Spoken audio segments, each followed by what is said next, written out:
بسم اللہ الرحمن الرحیم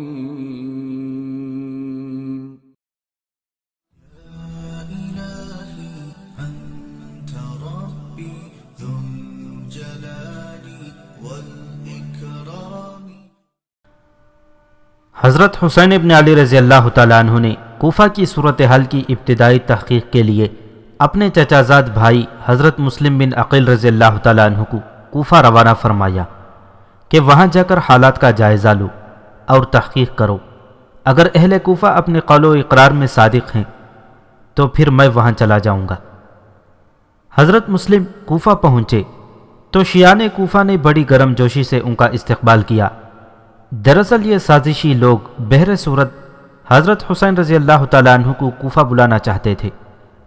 انہوں نے حضرت مسلم بن عقیل کے ہاتھ پر بیعت کرنا شروع کی اور چند دنوں میں تقریباً 18,000 کوفی جھوٹی بیعت کر کے اپنے طے شدہ منصوبے کو پایہ تکمیل تک پہنچانے کے لیے مستعد اور منظم ہو گئے۔ شیعان کوفہ نے مسلم بن عقیل کے لیے دل و دماغ فرش راہ کیے، اطاعت و فرمان برداری کی انتہا کر دی۔ حضرت مسلم نے جب امید سے زیادہ اپنی پذیرائی اور کامیابی دیکھی تو حضرت حسین ابن علی رضی اللہ تعالیٰ عنہ کو خط تحریر کیا کہ یہ لوگ اپنے عہد و اقرار میں سچے ہیں اور اس پر دل و جان سے قائم ہیں۔ اب تک 18,000 افراد میرے ہاتھ پر بیعت کر چکے ہیں اور کثیر تعداد میں لوگ بیعت کے لیے برابر آ رہے ہیں۔ آپ فوراً کوفہ تشریف لے آئیں، حالات بہتر اور سازگار ہیں۔ اور اس طرح حضرت حسین رضی اللہ تعالیٰ عنہ کی کوفہ کو جانے کی تیاری اور حضرت عبداللہ بن عمر، حضرت عبداللہ بن عباس رضی اللہ تعالیٰ عنہ مجمعین، حضرت حسین ابن علی رضی اللہ تعالیٰ عنہ کی سواری کے آگے دوڑتے ہوئے جانا اور اصرار کرنا کہ اگر وہ نہیں رکتے اور لازماً جانا چاہتے ہیں تو پھر اپنے بال بچوں اور مستورات کو لے کر نہ جائیں، اور اسی طرح مشہور صحابی رسول صلی اللہ علیہ وسلم حضرت حسین ابن علی رضی اللہ تعالیٰ عنہ کو کوفہ کی روانگی سے روکنا۔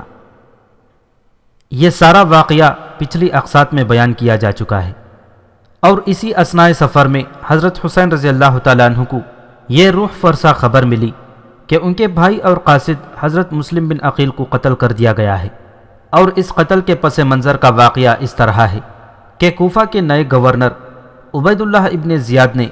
گورنری کا چارج سنبھالا اور سختی کے ساتھ حالات کنٹرول کرنے کے عزم کا اظہار کیا اور یہ اعلان کیا کہ حکومت کے باغیوں کو کچل دیا جائے گا۔ تو گورنر کوفہ کی ابتدائی کارروائی کی تاب نہ لاتے ہوئے تمام بے وفا شیعان کوفہ حضرت مسلم کو اکیلا اور بے یار و مددگار چھوڑ کر حکومت وقت سے جا ملے، حتیٰ کہ حضرت مسلم بن عقیل کے ساتھ کوئی آدمی نہ رہا، نہ کوئی پناہ دینے والا اور نہ راستہ بتلانے والا،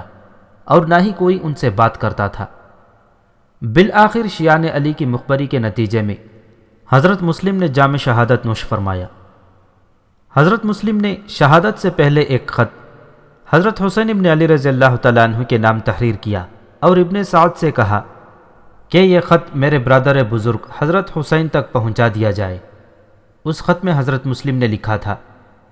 میرے بھائی حسین، کوفیوں کے فریب میں مت آنا، یہی وہ لوگ ہیں جو آپ کے والد کے ساتھی کہلاتے تھے اور جن سے نجات پانے کے لیے آپ کے والد مر جانے یا قتل ہو جانے کی تمنا اور آرزو رکھتے تھے۔ ان کوفیوں نے آپ سے بھی جھوٹ بولا اور مجھ سے بھی جھوٹ بولا۔ حضرت حسین رضی اللہ تعالیٰ عنہ نے مسلم بن عقیل کے خط کو پڑھ کر واپس پلٹ جانے کا ارادہ کر لیا،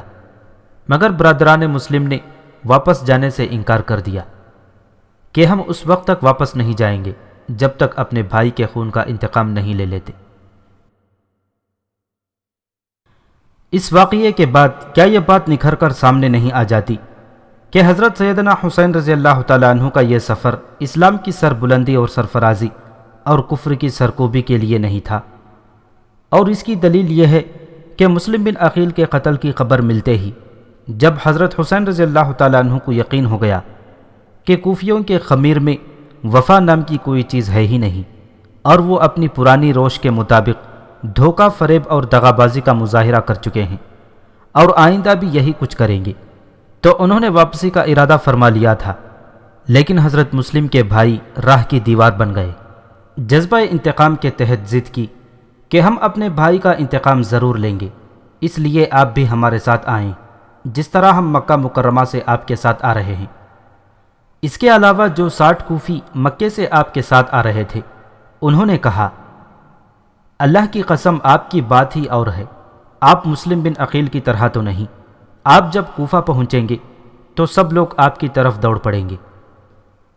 حضرت حسین رضی اللہ تعالیٰ عنہ برادران مسلم کی ضد اور 60 کوفیوں کے اصرار کے سامنے بے بس ہو گئے، مگر اثناء سفر تذبذب کا شکار رہے اور سوچتے رہے کہ شیعان کوفہ سابقہ روش کے مطابق غدار ہی نکلے، ان سے کسی بہتری اور تعاون کی امید رکھنا عقل مندی کے خلاف ہے، اور واپس جانے کے تمام راستے برادران مسلم اور 60 غدار کوفیوں نے بند کر رکھے ہیں۔ اسی سوچ و فکر میں مگن سیدنا حسین ابن علی رضی اللہ تعالیٰ عنہ القرا کے اس مقام تک پہنچ گئے جہاں سے ایک راستہ کوفہ اور دوسرا راستہ دمشق کو جا رہا تھا۔ اس مقام پر سرکاری فوج کا ایک دستہ عمرو بن سعد کی قیادت میں آپ کو ملتا ہے۔ عمرو بن سعد رضی اللہ تعالیٰ عنہ جو رشتے میں حضرت حسین رضی اللہ تعالیٰ عنہ کے نانا لگتے تھے، اس لیے کہ وہ حضرت سعد بن ابی وقاص رضی اللہ تعالیٰ عنہ فاتح ایران کے بیٹے ہیں، اور سعد بن ابی وقاص رضی اللہ تعالیٰ عنہ آن حضرت صلی اللہ علیہ وسلم کے ماموں تھے۔ اس رشتے سے عمرو بن سعد آن حضرت صلی اللہ علیہ وسلم کے ماموزاد بھائی ہوئے، تو سیدنا حسین رضی اللہ تعالیٰ عنہ کے نانا لگتے ہیں۔ آپ کو سمجھاتے ہیں اور کوفے میں جو کچھ کوفی غداروں نے مسلم بن عقیل کے ساتھ سلوک کیا اس کی اطلاع دیتے ہیں۔ ماضی میں جھانکنے کا مشورہ دیتے ہیں کہ انہی غداروں نے آپ کے والد گرامی حضرت سیدنا علی رضی اللہ تعالیٰ عنہ سے بے وفائی کی اور شہید کر دیا۔ اس کے بعد آپ کے برادر محترم حضرت حسن رضی اللہ تعالیٰ عنہ کو دکھ دینے شروع کیے، خنجر مارے، گالیاں دیں، مسلح ان کے نیچے سے کھینچا اور بالآخر زہر دے کر ان کو شہید کر دیا۔ انہی غداروں میں سے چند غدار اور شرارتی لوگ آج آپ کو بھی استعمال کر کے اسلام کی مضبوط بنیادوں کو ہلا دینا چاہتے ہیں اور متفق و متحد امت مسلمہ کو انتشار و افتراق کی بھٹی میں جھونک دینا چاہتے ہیں۔ خدا را آپ اس شرارتی عنصر کی تدبیریں اور سازشیں سمجھیے اور مسلمانوں میں انتشار و افتراق کا باعث نہ بنیے۔ یہاں حضرت حسین رضی اللہ تعالیٰ عنہ نے ان کے سامنے خطوط کا تذکرہ فرمایا اور پھر ایک کا نام لیا کہ فلاں بن فلاں، اے فلاں بن فلاں، کیا یہ خط تمہارے نہیں؟ کیا ان میں سے ہر ایک پر سینکڑوں لوگوں کے دستخط نہیں؟ تم نے ہی یہ خطوط لکھ کر مجھے یہاں آنے کی دعوت دی ہے کہ ہم آپ کی بیعت کرنے کو تیار ہیں، اور اب تم ہی مخالف فوج میں شامل ہو۔ حضرت حسین رضی اللہ تعالیٰ عنہ کے اس بیان پر وہ غدار شرارتی شیعان علی صاف انکاری ہو گئے اور اپنی اپنی برات کا اظہار کرنے لگے۔ حضرت حسن رضی اللہ تعالیٰ عنہ نے عمرو بن سعد کے سامنے 3 شرطیں پیش کیں جو اہل سنت اور اہل تشیع کی معتبر کتب میں موجود ہیں۔ پہلی شرط یہ ہے کہ مجھے واپس جانے دو، جہاں سے آیا ہوں وہاں پلٹ جاؤں گا۔ دوسری شرط، مجھے اسلام کی سرحدوں میں سے کسی سرحد پر بھیج دو تاکہ میں کفار کے خلاف جنگ و جہاد میں اپنی بقایا زندگی گزار دوں گا۔ اور تیسری شرط کہ مجھے یزید کے پاس جانے دو، میں اپنا ہاتھ اس کے ہاتھ میں دے کر بیعت کر لوں گا۔ شیعہ مذہب کے ممتاز عالم شریف المرتضیٰ اپنی کتاب الشفانی میں صفحہ نمبر 471 میں تحریر کرتے ہیں، سیدنا حسین رضی اللہ تعالیٰ عنہ نے عمرو بن سعد سے فرمایا، میری 3 باتوں میں سے ایک منظور کر لو، یا تو مجھے اس جگہ واپس جانے دو جہاں سے میں آیا ہوں، یا میں اپنا ہاتھ یزید کے ہاتھ پر رکھ دوں، وہ میرے چچا کا بیٹا ہے، وہ میرے متعلق اپنی رائے خود قائم کر لے گا، یا مجھے مسلمانوں کی سرحد میں سے کسی سرحد پر بھیج دو تو میں وہیں کا باشندہ بن جاؤں گا۔ حضرت سیدنا حسین رضی اللہ تعالیٰ عنہ اور عمرو بن سعد رضی اللہ تعالیٰ عنہ کے مابین جو مذاکرات ہوئے اور حضرت حسین رضی اللہ تعالیٰ عنہ نے ان کے سامنے 3 شرائط پیش فرمائیں، ان شرائط پر جذباتی محبت اور تعصب سے ہٹ کر حقائق کی نظر سے غور فرمائیں تو حضرت حسین کی طرف سے پیش ہونے والی ہر شرط روز روشن کی طرح واضح کرتی ہے کہ سیدنا حسین اس مقام پر ایک مرتبہ پھر نیک نیتی اور پاکیزہ خصلت کی بنا پر اپنے موقف سے رجوع فرما رہے ہیں، اور جس ارادے سے یہ طویل ترین سفر فرما رہے ہیں اس ارادے کو بدل رہے ہیں۔ اسی طرح سیدنا حسین رضی اللہ تعالیٰ عنہ کی طرف سے پیش ہونے والی ہر شرط اس حقیقت کا منہ بولتا ثبوت ہے کہ یہ کفر اور اسلام کا معرکہ نہیں تھا، یہ حق اور باطل کا اختلاف نہیں تھا، اور سیدنا حسین رضی اللہ تعالیٰ عنہ کے نانا جان محمد عربی صلی اللہ علیہ وسلم کے دین کو کوئی خطرہ درپیش نہیں تھا۔ حضرت حسین رضی اللہ تعالیٰ عنہ کی یہ شرائط ان متعصب جاہل اور ضدی لوگوں کے منہ پر ایک زوردار تماچے کی حیثیت رکھتی ہے، جو علم و عقل کو پس پشت ڈال کر یزید کو کافر اور بد کردار ثابت کرنے پر ادھار کھائے بیٹھے ہیں، اور جن کے سینے میں شیعہ کا دل دھڑکتا ہے اور منہ میں زبان بھی شیعہ کی حرکت کرتی ہے۔ ایسے حضرات ٹھنڈے دل و دماغ سے غور کریں کہ اگر یزید واقعی بد کردار تھا اور اسلام خطرے میں تھا تو جو سیدنا حسین رضی اللہ تعالیٰ عنہ مکہ مکرمہ اور مدینہ منورہ میں اس کی بیعت کے لیے تیار نہیں بلکہ کوفہ کی جانب خروج کیا ہے، وہ آج کوفہ میں چند میل کے فاصلے پر یہ شرط پیش کر رہے ہیں کہ مجھے یزید کے ہاں لے چلو، میں اس کے ہاتھ پر ہاتھ رکھ کر بیعت کے لیے تیار ہوں، وہ میرے چچا کا بیٹا ہے۔ سوال یہ پیدا ہوتا ہے کہ اگر یزید بد کردار اور کافر تھا، دشمن اسلام تھا اور اس نے اسلام کا حلیہ بگاڑ دیا تھا، تو علی مرتضیٰ رضی اللہ تعالیٰ عنہ کا بہادر فرزند، فاطمہ رضی اللہ تعالیٰ عنہ کی گود میں پلنے والا غیرت مند سپوت، امام کائنات کے کاندھوں پر سواری کرنے والا نواسا، اور نواسا بھی وہ کہ جس کی زبان کو آن حضرت صلی اللہ علیہ وسلم فرط محبت میں چومتے تھے، آج وہی نواسا اسی زبان سے کہہ رہا ہے کہ مجھے یزید کے پاس لے چلو، میں اس کی بیعت کے لیے تیار ہوں۔ کیا سیدنا حسین ایک بد کردار اور کافر کی بیعت کرنا چاہتے تھے؟ کیا حسین دشمن رسول اور دشمن اسلام کی بیعت کے لیے تیار ہو گئے تھے؟ کیا حسین ایک زانی اور شرابی کی ہاتھ پر ہاتھ رکھنا چاہتے تھے؟ بلکہ سیدنا حسین رضی اللہ تعالیٰ عنہ نے یزید کو کبھی بھی بد کردار اور بد عمل نہیں سمجھا۔ وہ 4 مہینے مکہ مکرمہ میں رہے، دنیا کا کوئی شخص ان کا کوئی خطبہ، کوئی بیان، کوئی تقریر اور کوئی اعلان یا ان کی نجی محفل کی گفتگو ثابت نہیں کر سکتا کہ انہوں نے فرمایا ہو کہ یزید بد کردار ہے، کافر ہے، فاسق و فاجر ہے، اس لیے وہ خلافت کا اہل نہیں ہے اور میں اس سے جنگ کر کے اسلام کو بچانا چاہتا ہوں۔ جب مکہ مکرمہ میں صحابہ اکرام رضی اللہ تعالیٰ عنہم اجمعین اور آپ کے رشتہ دار آپ کو کوفہ جانے سے روک رہے تھے تو آپ نے کسی روکنے والے سے یہ نہیں کہا کہ میرا راستہ چھوڑ دو اور مجھے کوفہ جانے دو، اس لیے کہ میرے نانا محمد عربی صلی اللہ علیہ وسلم کا دین خطرے میں ہے، ایک کافر اقتدار پر قابض ہو گیا ہے، اس نے اسلام کا نقشہ بدل دیا ہے، اسلام کے قوانین تبدیل ہو رہے ہیں، وہ شراب پیتا ہے اور زانی ہے، لہٰذا میں اس کے مقابلے میں ضرور جاؤں گا اور باطل کا مقابلہ ضرور کروں گا۔ ہے کوئی یہ ثابت کرنے والا کہ جو حضرت حسین کا ایسا کوئی بیان دکھا دے؟ آفتاب قیامت طلوع ہو سکتا ہے لیکن حضرت حسین رضی اللہ تعالیٰ عنہ کی زبان سے ایسا کوئی فرمان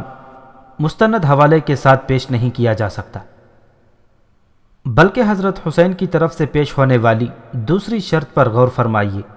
کہ مجھے مسلمانوں کی سرحد میں سے کسی سرحد پر بھیج دو تاکہ میں وہاں دشمنان اسلام طاقتوں سے لڑتا ہوا شہید ہو جاؤں۔ اس شرط نے تو یزید کی حکومت کو اسلامی حکومت ثابت کر دیا ہے اور یزید کے دور خلافت میں سرحدوں پر کفار سے لڑ مرنے کی تمنا کی ہے۔ دراصل بات یہ ہے کہ شیعان کوفہ کے مکر و فریب اور دھوکے کے شکار ہو کر حضرت سیدنا حسین رضی اللہ تعالیٰ عنہ یہاں تک پہنچ گئے تھے۔ یہاں آ کر جب حقائق ظاہر ہوئے، مخفی رازوں سے پردے اٹھے، مکروہ چہرے بے نقاب ہوئے اور اندرون خانہ تیار ہونے والی سازشیں ظاہر ہوئیں اور خط تحریر کرنے والے شیعان کوفہ کو مخالف فوج میں اپنی آنکھوں سے دیکھا تو سیدنا حسین رضی اللہ تعالیٰ عنہ نے نیک نیتی اور خلوص کے ساتھ اپنا موقف بدل دیا اور واپس جانے کی شرط پیش فرمائی تاکہ مکہ مکرمہ یا مدینہ منورہ پہنچ کر وہاں کے گورنر کے ہاتھ پر بیعت کر لی جائے۔ بصورت دیگر یزید کے پاس جانے کی شرط پیش فرمائی تاکہ اس کے ہاتھ پر اپنا ہاتھ رکھ دوں۔ تیسری شرط پیش کی کہ اسلام کی سربلندی اور سرفرازی اور کفر کی بیخکنی کے لیے یزید کی حکومت میں اسلامی مملکت کی اسلامی سرحدوں پر کفار سے جنگ کرتا ہوا شہید ہو جاؤں۔ جب کوفہ سے کچھ مساوات پر حضرت حسین رضی اللہ تعالیٰ عنہ نے عمرو بن سعد رضی اللہ تعالیٰ عنہ کے سامنے یہ 3 شرائط پیش فرمائیں تو عمرو بن سعد رضی اللہ تعالیٰ عنہ نے گورنر کوفہ عبید اللہ ابن زیاد سے مشورے کے بعد تیسری شرط یزید کے ہاں جا کر بیعت کر لینا منظور کر لی، اور یہاں سے سیدنا حسین رضی اللہ تعالیٰ عنہ اور ان کے قافلے نے کوفے کا ارادہ ترک کر کے دمشق جانے کا راستہ اختیار فرمایا۔ عمرو بن سعد رضی اللہ تعالیٰ عنہ کا حفاظتی دستہ بھی ہمراہ تھا، اور وہ 60 غدار کوفی بھی ساتھ تھے جو مکہ مکرمہ سے حضرت حسین رضی اللہ تعالیٰ عنہ کے ساتھ آ رہے تھے، بلکہ چاپلوسی سے حضرت حسین رضی اللہ تعالیٰ عنہ کو لا رہے تھے۔ یہ 60 کوفی بار بار حضرت حسین کو دمشق جانے سے روکتے اور ان کو مجبور کرتے کہ آپ کوفہ آئیں اور اپنی خلافت کا اعلان کر کے اہل شام سے جنگ کریں، مگر حضرت حسین رضی اللہ تعالیٰ عنہ اب ان کوفیوں کی دغا بازی، غداری اور مکر و فریب سے باخبر ہو چکے تھے، اس لیے برابر ان کی بات ماننے سے انکار کرتے رہے، حتیٰ کہ سیدنا حسین رضی اللہ تعالیٰ عنہ نے ایک روز ان کوفیوں کو مخاطب کرتے ہوئے فرمایا، افسوس تم وہی لوگ ہو جنہوں نے میرے والد حضرت علی رضی اللہ تعالیٰ عنہ کو دھوکے میں رکھا اور پھر شہید کر دیا، پھر میرے بھائی حضرت حسن رضی اللہ تعالیٰ عنہ کو زخمی کیا، اور میرے چچا زاد بھائی مسلم بن عقیل کو کوفہ بلا کر قتل کرایا۔ سچ ہے جو بھی تمہارے دھوکے میں آئے وہ بڑا احمق ہے۔ جب حضرت حسین رضی اللہ تعالیٰ عنہ 10 محرم الحرام کو کربلا نامی سرسبز و شاداب مقام پر پہنچے اور حسینی قافلہ نے پڑاؤ ڈالا جس میں مستورات بھی موجود تھیں، اس لیے ابن سعد کے دستے نے کچھ فاصلے پر خیمہ زن ہونے کا فیصلہ کیا۔ شیعان کوفہ نے اسی جگہ کو اپنی خطرناک اور شیطانی ارادے کو پورا کرنے کے لیے مناسب سمجھا، اور وہ عصر کے بعد دفتن حسینی قافلہ کے خیموں پر ٹوٹ پڑے، اور قافلے میں موجود مردوں کو اٹھنے اور سنبھلنے کا موقع ہی نہ دیا۔ جو بھی سامنے آیا یہ ظالم اسے کاٹتے چلے گئے، بڑوں چھوٹوں کا کوئی امتیاز روا نہ رکھا۔ پھر انہوں نے خطوط ضائع کرنے کے لیے خیموں کو آگ لگا دی، ہر طرف ہڑ بھونگ اور شور و غل ہوا، عورتیں آگ لگے خیموں سے باہر آ گئیں، قافلہ حسینی پر قیامت ٹوٹ پڑی۔ اس شور و غل کی آواز اور خیموں سے نکلتی ہوئی آگ جب دور ڈیرا ڈالے ہوئے ابن سعد کے دستے نے سنی اور دیکھی تو وہ حسینی قافلے کی طرف دوڑے تاکہ حضرت حسین رضی اللہ تعالیٰ عنہ اور ان کے ساتھیوں کی مدد کر سکیں، مگر وہ کفے افسوس ملتے رہ گئے کہ کوفی غداروں کی سازش اور شرارت اپنا کام دکھا چکی تھی۔ چنانچہ ابن سعد کی فوج نے ان تمام کوفیوں کو گھیرا ڈال کر موت کے گھاٹ اتار دیا، لیکن اس دوران سیدہ فاطمہ الزہرا رضی اللہ تعالیٰ عنہ کے نور نظر، سیدنا علی رضی اللہ تعالیٰ عنہ کے لخت جگر، رسول رحمت صلی اللہ علیہ وسلم کے محبوب ترین نواسے سیدنا حسن رضی اللہ تعالیٰ عنہ کے عزیز بھائی سیدنا حسین رضی اللہ تعالیٰ عنہ کئی زخم کھا کر شہادت کے عظیم مرتبے پر پہنچ چکے تھے، اور حقائق بول بول کر کہہ رہے تھے، اے علی رضی اللہ تعالیٰ عنہ کے فرزند، یہ کوفہ کے شیعوں کی پہلی غداری اور فریب کاری نہیں ہے، بلکہ اس سے پہلے آپ کے والد مکرم بھی ان غداروں کے دھوکے کے شکار ہو چکے ہیں، اور آپ کے برادر مکرم سیدنا حسن بھی ان مکاروں کے ہاتھوں ظلم و ستم سہ چکے ہیں۔ قارئین محترم، حادثہ کربلا کی حقیقت آپ نے ملاحظہ فرما لی کہ شیعان کوفہ نے جب محسوس کیا کہ حسین ہمارے ہاتھوں سے نکل رہے ہیں اور یزید کے ہاں جانے اور اس کے ہاتھ پر ہاتھ رکھنے کے لیے راضی ہو چکے ہیں، تو ان کو اپنی تمام تدبیریں الٹتی ہوئی نظر آئیں، سازشوں کا بنا ہوا جال تار تار ہوتا نظر آیا۔ وہ دیکھ رہے تھے کہ مسلمانوں میں انتشار و اختلاف کا بیج جو حضرت حسین کو استعمال کر کے ہم بونا چاہتے تھے، حضرت حسین تو اپنی کمال فراست و دانائی اور نور ایمان سے اتحاد و اتفاق کی راہ پر گامزن ہو گئے ہیں، اور اگر وہ یزید کے ہاں پہنچ گئے تو ہمارے خفیہ راز، سازشیں اور کرتوت ایک ایک کر کے اس پر ظاہر ہو جائیں گے، اور ہمارے خطوط بھی اس کے پاس پہنچ جائیں گے۔ پھر ہو سکتا ہے بغاوت کے مقدمے میں ہماری کھال کھینچ جائے اور ہمیں سولیوں پر لٹکا دیا جائے۔ ان کو اپنی بھلائی اور خیریت اسی پر نظر آئی کہ سیدنا حسین رضی اللہ تعالیٰ عنہ کو راستے میں شہید کر دیا جائے، اور خطوط جلا دیے جائیں۔ اس طرح قتل حسین کا الزام بھی یزید اور اس کی فوج پر عائد ہوگا اور ہم صاف بچ نکلیں گے۔ اور وہ اپنی اس سازش اور تدبیر میں کافی حد تک کامیاب رہے کہ کربلا کے میدان میں انتہائی ظلم و تشدد، بے دردی اور بے رحمی سے حضرت حسین رضی اللہ تعالیٰ عنہ اپنے کنبے کے اکثر افراد کے ساتھ ان غدار اور کذاب شیعان کوفہ کے ہاتھوں شہید ہوئے۔ مگر اس واقعے کا ذمہ دار آج تک یزید کو ٹھہرایا جاتا ہے۔ یہ ہے واقعہ کربلا کی صحیح حقیقت، جس کے بارے میں شاعر کہتا ہے: ذرا سی بات تھی اندیشہ عجم نے جسے بڑھا دیا ہے فقط زیب داستان کے لیے۔ نہ ایک لمحے کے لیے قافلہ حسینی پر پانی بند ہوا، نہ عباس علم بردار کو فرات کے چکر لگانے پڑے، نہ قاسم کی شادی کے افسانے، نہ حضرت حسین کے ہاتھوں ہزاروں فوجیوں کا قتل، نہ حسینی قافلے کی لاشوں کی پامالی، نہ ہاتھوں میں ہتھکڑیاں، نہ پاؤں میں بیڑیاں، نہ مستورات کی گرفتاریاں اور نہ درباریوں میں پیشیاں، نہ ان کے سروں سے چادروں کا اتارنا، نہ بالوں کا نوچنا، نہ مستورات کو اونٹوں کی ننگی پیٹھوں پر سوار کرانا، نہ گھوڑے کی اداسیاں اور آنسو، نہ آسمان سے خون کی بارش، نہ زمین پر زلزلہ، نہ افق پر خون کی سرخی، نہ چاند کی بے نوری۔ یہ سب جھوٹ، بکواس اور بے سروپا داستانیں اور افسانے سب سے پہلے ابو مخنف لوط بن یحییٰ نے اپنی کتاب مقتل حسین میں بیان کی، اور ستم بالائے ستم یہ ہے کہ یہ جھوٹے واقعات جو اس کذاب نے بیان کیے چشم دید نہیں بلکہ سنے سنائے ہیں، لیکن ہم آنکھیں بند کر کے دل و دماغ کو ابو مخنف کذاب کے حوالے کر دیں اور وہ جو کچھ کہتا ہے بغیر پرکھے اسے مانتے چلے جائیں، اور یہ تک نہ سوچیں کہ یہ صاحب کس قماش کے آدمی تھے اور جن سے یہ روایات کرتے ہیں وہ کس قماش کے لوگ ہیں، کیا یہ لوگ قابل اعتماد اور لائق اعتبار بھی ہیں یا نہیں۔ دور حاضر کے ایک شیعہ مصنف شاکر حسین کی کتاب مجاہد اعظم کا ایک اقتباس واقعہ کربلا کے ضمن میں پڑھیے اور پھر فیصلہ کیجئے کہ اس واقعے میں کتنا مبالغہ ہوا اور کس قدر جھوٹ کی آمیزش ہوئی ہے۔ وہ کہتے ہیں کہ واقعہ کربلا کے متعلق صدہا باتیں تبع ذات تراشی گئی ہیں۔ واقعات کی تدوین عرصہ دراز کے بعد ہوئی، رفتہ رفتہ اختلافات کی اس قدر کثرت ہو گئی کہ سچ کو جھوٹ سے اور جھوٹ کو سچ سے علیحدہ کرنا مشکل ہو گیا۔ ابو مخنف لوط بن یحییٰ زاوی کربلا میں خود موجود نہ تھے، اس لیے یہ سب واقعات انہوں نے سماعی لکھے ہیں۔ پھر لطف یہ ہے کہ مقتل حسین ابو مخنف کے متعدد نسخے پائے جاتے ہیں جو ایک دوسرے سے مختلف البیان ہیں،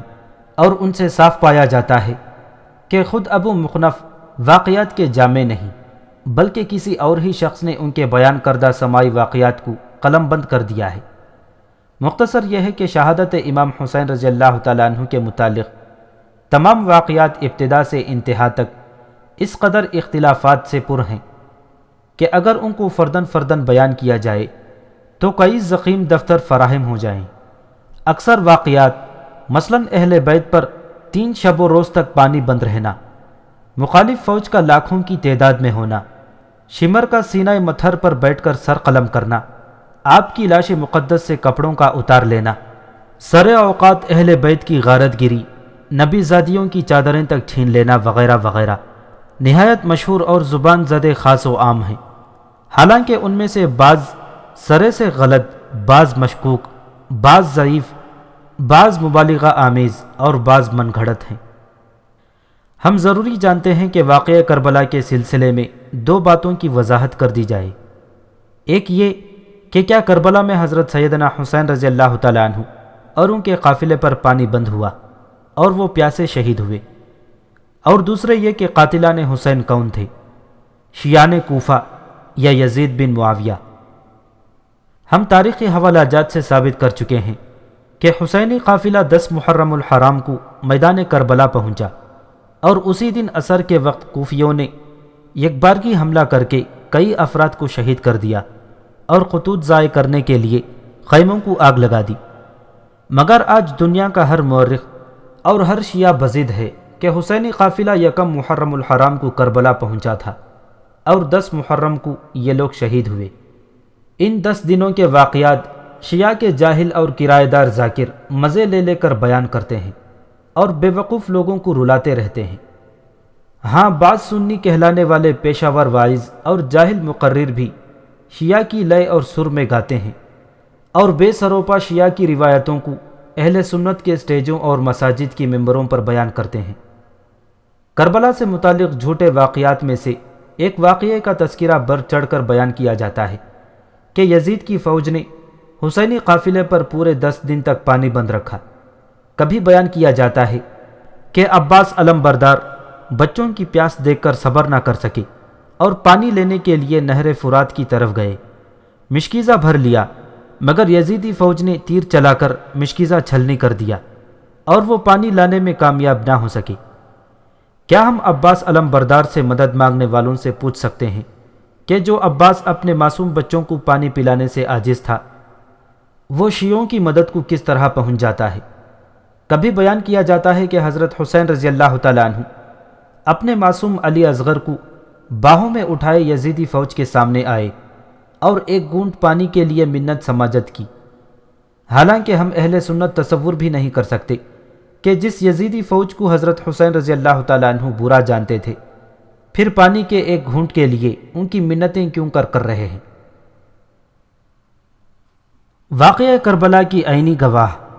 سیدنا حسین رضی اللہ تعالیٰ عنہ کی ہمشیرہ اور ہم سفر حضرت زینب بنت علی رضی اللہ تعالیٰ عنہ سے پوچھتے ہیں کہ اس حادثے کا ذمہ دار کون ہے اور آپ کے بھائی اور قافلے کے دیگر افراد کا قاتل کون ہے؟ جب حادثہ کربلا کے بعد حسینی قافلہ کوفہ پہنچا تو کوفہ کے مردوں اور عورتوں نے رونا پیٹنا اور ماتم کرنا شروع کر دیا۔ اس موقع پر حضرت زینب نے خطبہ دیا، اللہ تعالیٰ کی حمد و ثنا اور آن حضرت صلی اللہ علیہ وسلم پر درود و سلام کے بعد فرمایا، اے کوفیوں، ظالموں، غداروں، رسوا کرنے والوں، بہت برا ہے جو تم نے آگے بھیجا ہے کہ اللہ تم پر ناراض ہوا اور تم ہمیشہ عذاب میں مبتلا رہو۔ تم روتے رہو، ہاں اللہ کی قسم تم روتے رہو، کیونکہ تمہیں رونا ہی زیب دیتا ہے۔ خوب رو اور کم ہنسو۔ کل میدان محشر میں اپنے پیغمبر صلی اللہ علیہ وسلم کو کیا جواب دو گے جب وہ پوچھیں گے کہ تم آخری امت ہو، تم نے میرے بعد میرے اہل بیت اور میری اولاد سے کیا سلوک کیا؟ بعض کو قیدی بنایا اور بعض کا خون بہایا۔ حضرت زینب کے ان ارشادات سے واضح ہوتا ہے کہ حضرت حسین کو اہل کوفہ نے مکر و فریب سے دعوت دے کر بلایا اور پھر بے دردی سے قتل کر دیا۔ پردہ دار مستورات کو بے پردہ کرنے والے لعنتی اور شیطان بھی یہی شیعان کوفہ تھے۔ یہ سب کارروائی کرنے کے بعد ماتم کی مجلس بھی سب سے پہلے انہی قاتلوں نے منعقد کی۔ حضرت زینب نے قاتلان حسین کو بددعا دیتے ہوئے فرمایا، ہمیشہ روتے پیٹتے رہو۔ آج محرم الحرام میں اس بددعا کے اثرات دیکھے جا سکتے ہیں۔ حضرت حسین رضی اللہ تعالیٰ عنہ کی لخت جگر اور نور نظر واقعہ کربلا کی چشمدید گواہ حضرت فاطمہ بنت حسین کا ارشاد بھی سن لیجئے۔ وہ اپنے والد مکرم کا قاتل کس کو گردانتی ہیں؟ اے کوفیوں، دھوکے بازوں، مکاروں، تم نے ہمیں جھٹلایا اور ہماری ناشکری کی، ہمارے قتل کو حلال سمجھا اور ہمارے مال تم نے مال غنیمت سمجھ کر لوٹ لیا،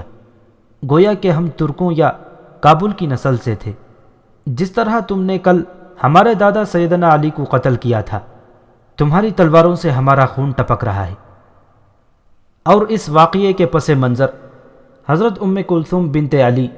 اور سیدنا حسین رضی اللہ تعالیٰ عنہ کی ہمشیرہ کا ایک بیان پڑھیے۔ اے کوفیوں، تمہارا برا ہو، تمہیں کیا ہوا؟ تم نے حسین کو دھوکہ دیا اور تم نے حسین کو قتل کیا، اس کا مال لوٹا، خواتین کو قیدی بنایا۔ اب تم روتے ہو، تم برباد ہو جاؤ۔ کیا تم کو علم ہے کہ تم نے کس کو قتل کیا؟ تم نے کس کا خون بہایا؟ گناہ کا کتنا بوجھ اپنی پیٹھوں پر لادا اور کس کا مال لوٹا؟ تم نے آن حضرت صلی اللہ علیہ وسلم کے بہترین افراد کو قتل کیا۔ تمہارے دل سے رحم اٹھ گیا۔ کان کھول کر سن لو، اللہ تعالیٰ کا لشکر ہی کامیاب ہے اور شیطان کا گروہ ہمیشہ نقصان میں رہے گا۔ واقعہ کربلا کی ذمہ داری کس پر عائد ہوتی ہے؟ یہ آپ خانوادہ علی رضی اللہ تعالیٰ عنہ کے افراد کی زبانی پڑھ چکے ہیں۔ آئیے ہم آپ کو اس مقدمے کی تفتیش میں ایک ٹھوس ثبوت فراہم کرتے ہیں، اور وہ یہ ہے کہ خود شیعوں کا اقرار کہ قتل حسین کا سنگین جرم ہم سے صادر ہوا ہے، اور مجرم کے اقرار جرم کے بعد مزید کسی گواہی اور ثبوت کی ضرورت نہیں رہتی۔ شیعہ مذہب کی معتبر کتاب مجالس المؤمنین صفحہ نمبر 241 میں قاضی نور اللہ لکھتے ہیں کہ شیعان کوفہ واقعہ کربلا کے بعد مل بیٹھے اور افسوس کرنے لگے کہ دنیا و آخرت کا خسارہ ہم کو حاصل ہوا ہے کہ ہم نے حضرت حسین رضی اللہ تعالیٰ عنہ کو بلایا اور پھر تلوار ان پر کھینچی، اور ہماری غداری سے یہ تمام مصیبت قافلہ حسینی کو پہنچی۔ پھر کہنے لگے ہم اپنی بد کرداریوں پر شرمسار ہیں، اللہ تعالیٰ کے سامنے توبہ کرنا چاہتے ہیں، شاید وہ رحمت فرماتے ہوئے ہماری توبہ قبول فرمائے۔ اور اس جماعت سے جتنے لوگ کربلا میں گئے تھے سب عذر کرنے لگے۔ سلیمان بن زرر نے کہا، سوائے اس کے کہ کوئی چارہ نہیں ہے کہ ہم تلواریں ہاتھ میں لے کر ایک دوسرے کو قتل کریں، جس طرح بنی اسرائیل نے کیا تھا اور ان کی توبہ قبول ہوئی تھی۔ یہ کہہ کر تمام شیعہ توبہ کرتے ہوئے زانوں کے بل گر پڑے۔ اس روایت سے روز روشن کی طرح واضح ہو گیا کہ حضرت حسین رضی اللہ تعالیٰ عنہ اور ان کے ساتھیوں کے قاتل کوفہ کے شیعہ تھے، اور ان شیعوں نے جو اقبال جرم کر لیا ہے، اور یہ کہ سلیمان بن زرر شیعان کوفہ کا سرغنہ ہے۔ حضرت حسین رضی اللہ تعالیٰ عنہ کو کوفہ دعوت دینے کے لیے پہلا اجلاس اسی کے گھر میں منعقد ہوا تھا۔ ان واضح اور ٹھوس ثبوت اور حقائق کے بعد بھی اگر کوئی شخص شیعوں کے علاوہ کسی اور کو اس واقعے کا ذمہ دار ٹھہراتا ہے تو وہ عقل کی دولت سے تو محروم ہے ہی، امانت و دیانت سے بھی تہی دامن ہے۔ دنیا میں آج تک جتنے جھوٹ واقعہ کربلا کے سلسلے میں بولے گئے ہیں اور مسلسل بولے جا رہے ہیں، ان کا عشر عشیر بھی کسی اور واقعے میں نہیں پایا جاتا۔ طرح طرح کی داستانیں گڑھی گئیں، نو بنو شوشے چھوڑے گئے، کذب و افطرا کے طوفان باندھے گئے، یہودی صفت اور شیعہ راویوں پر اندھا دھند اعتماد کر کے اچھے خاصے اہل سنت کذب و افطرا کی حدیں پھلانگتے چلے گئے، اور اس کا نتیجہ یہ نکلا کہ حسینی قافلے پر یک بارگی حملہ کر کے قتل کرنے والے اور خیموں کو آگ لگانے والے بدتنیت شیعان کوفہ نے نہ صرف یہ کہ الزام سے صاف بچ نکلے، بلکہ وہ آج تک حب حسین کے لبادے اور ماتم حسین کے روپ میں کامیاب ہیں، اور کمال ہوشیاری سے اس حادثہ فاجعہ کی تمام تر ذمہ داری یزید کے سر پر ڈال دی گئی ہے، اور یہ سیاہی اس کے منہ پر مل دی گئی ہے، اور پھر مسلسل پروپیگنڈے اور جھوٹ نے اس کو حقیقت کا رنگ دے دیا ہے، اور نتیجہ آپ کے سامنے ہے کہ آج قتل حسین کے جرم میں اصل مجرموں کو جانتا تک کوئی نہیں، اور یزید بیچارہ جو دمشق میں بیٹھا ہوا تھا مجرم بنا دیا گیا۔ آئیے جھوٹ کے پروپیگنڈے سے نکل کر حقائق کی روشنی میں دیکھتے ہیں اور پرکھتے ہیں کہ کیا یزید قتل حسین میں کس طرح ملوث تھا۔ کیا اس نے قتل حسین کا حکم دیا تھا؟ کیا قتل حسین پر راضی تھا؟ کیا اس نے خاندان علی کی بے حرمتی کی تھی؟ اور کیا اس کے دور کے کسی مسلمان نے یزید کو قاتل حسین کہا تھا؟ کیا حادثہ کربلا میں بچ جانے والے زین العابدین رحمۃ اللہ علیہ اور مستورات نے یزید کو قتل حسین کا ذمہ دار ٹھہرایا تھا؟ علامہ خمینی کے معتمد ملا باقر مجلسی اپنی تصنیف جلاء العیون میں تحریر کرتے ہیں، جب سر مبارک حضرت حسین رضی اللہ تعالیٰ عنہ کا یزید کے دربار میں پہنچا اور اہل بیت اس کے محل میں داخل ہوئے تو عورات ابی سفیان نے اپنے زیورات اتار دیے اور لباس ماتم پہن کر آواز نوحہ وزاری بلند کی، اور 3 دن ماتم رہا۔ یزید کی بیوی بغیر پردے کے گھر سے باہر دربار میں آ گئی۔ یزید نے اٹھ کر کپڑا اس کے سر پر ڈال دیا اور کہا کہ گھر میں چلی جا، اور حسین پر نوحہ وزاری کر، ابن زیاد نے جلدی کی ہے، میں حسین کے قتل پر راضی نہیں تھا۔ اسی طرح تاریخ طبری میں ایک روایت ہے کہ ایک شخص نے یزید کے دربار میں آ کر اطلاع دی کہ ہم نے حسین اور اس کے ساتھیوں کو گھیر کر قتل کر دیا ہے، اور اب ان کی لاشیں برہنہ پڑی ہیں اور ان کے کپڑے خون آلود ہیں۔ یہ سن کر یزید آبدید ہو گیا اور کہنے لگا کہ میں تم سے اس وقت خوش ہوتا جب تم نے حسین کو قتل نہ کیا ہوتا۔ خدا لعنت کرے عبید اللہ ابن زیاد پر۔ سنو، خدا کی قسم، اگر حسین کا معاملہ میرے ہاتھ میں پڑتا تو میں ان کو معاف کر دیتا۔ خدا حسین پر رحمت فرمائے۔ شیعہ مذہب کی معتبر کتاب احتجاج طبری کا ایک حوالہ ملاحظہ فرمائیں۔ حضرت زین العابدین رحمۃ اللہ علیہ نے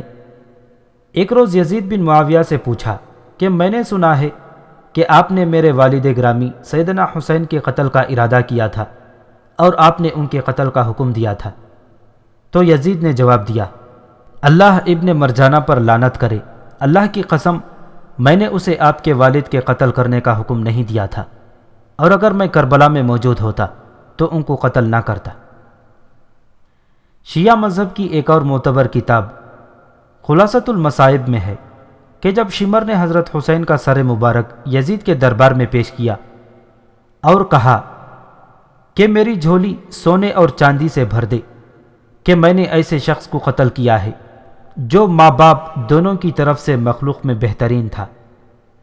پس یزید نے انتہائی غصے اور غضب سے شمر کی طرف دیکھا اور کہا، اللہ تیری جھولی آگ سے بھر دے اور ہلاکت تیرے لیے مقدر ہو۔ جب تجھے علم تھا کہ یہ تمام مخلوق سے بہتر ہیں تو پھر تو نے اسے قتل کیوں کیا؟ میرے دربار سے نکل جا، تیرے لیے کوئی انعام نہیں۔ ایک منٹ کے لیے فرض کر لیجئے کہ اگر یہ واقعہ آج پیش آتا، دنیا کا کوئی جابر سے جابر حکمران خاندان علی مرتضیٰ رضی اللہ تعالیٰ عنہ کے ساتھ یہ شرمناک سلوک کرتا، ان پر پانی بند کر کے خیموں کو آگ لگا دیتا، رسول رحمت صلی اللہ علیہ وسلم کے نواسیوں کے ہاتھوں میں ہتکڑیاں پہنا دیتا، تو آج کا ہر مسلمان جو ایمان و عمل اور جذبہ جہاد و قربانی میں اس دور کے مسلمانوں کا عشر عشیر بھی نہیں، اس واقعے پر خاموش تماشائی بن کر گھر میں دبک کر بیٹھ جاتا، یا سر پر کفن باندھ کر اور جان ہتھیلی پر رکھ کر میدان میں آتا اور اپنا سینہ گولیوں کے سامنے کھول دیتا، کٹ جاتا، مگر اس واقعے کے ذمہ دار حکومت کو اس کے انجام تک ضرور پہنچاتا۔ ہاں، سوچنے کا مقام ہے کہ آج کے گزرے ہوئے دور کا مسلمان تو اتنا غیرت مند ہو کہ حادثہ کربلا کی ذمہ دار حکومت کو ایک لحظے کے لیے بھی برداشت نہ کرے، اور خیر القرون کا مسلمان اتنا بھی غیرت مند نہیں تھا جتنا آج کے دور کا مسلمان ہے۔ تو اس کا صاف مطلب یہ ہوا کہ جو لوگ حادثہ کربلا کا ذمہ دار یزید کو ٹھہراتے ہیں، وہ لاشعوری طور پر اس وقت کے اصحاب رسول صلی اللہ علیہ وسلم اور تابعین پر تبرہ کا دروازہ کھول رہے ہیں کہ ان میں ایمان اور عشق رسول صلی اللہ علیہ وسلم کا جذبہ اور دینی غیرت اتنی بھی نہیں تھی جتنی ہم میں ہے۔ اہل سنت اس تصور سے بھی 1000 مرتبہ پناہ مانگتے ہیں، بلکہ اہل سنت یہ نظریہ رکھتے ہیں کہ پوری امت کا ایمان مل کر بھی کسی صحابی رسول صلی اللہ علیہ وسلم کے ایمان کا ہم وزن نہیں ہو سکتا۔ وہ لوگ ہم سے کہیں زیادہ ایمان کی حرارت رکھنے والے ہیں، دین کی سربلندی اور سرفرازی کے لیے قربانی کا جذبہ رکھنے والے، عشق رسول صلی اللہ علیہ وسلم سے سرشار اور باطل قوتوں سے جہاد کا ولولہ رکھنے والے تھے۔ دینی غیرت ان کی گٹھی میں پڑی ہوئی تھی، باطل حکومت کی بیعت کا تصور بھی ان سے ممکن نہیں، مگر حادثہ کربلا پر یزید سے احتجاج نہ کرنے کی وجہ یہ تھی کہ وہ لوگ اچھی طرح جانتے تھے کہ اس شرمناک حادثے اور خاندان علی کی اس دردناک شہادت کا ذمہ دار